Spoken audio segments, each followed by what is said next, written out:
Hey guys, today I'm going to tell you how to clear Google search history and browser history on Android. If you're using an Android phone now you want to clear your browser history, so let's see how can you do this.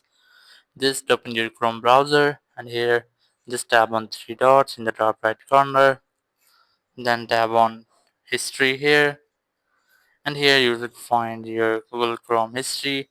You must have to tap on this cross icon to delete any history you want.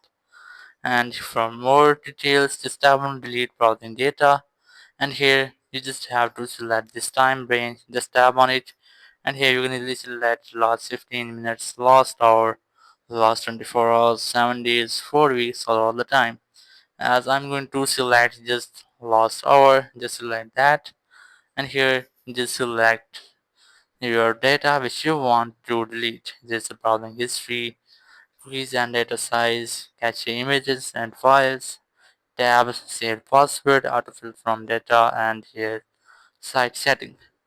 I'm going to select these all settings, but you can easily customize it. Here's some pre-selected. You can easily unselect that if you want.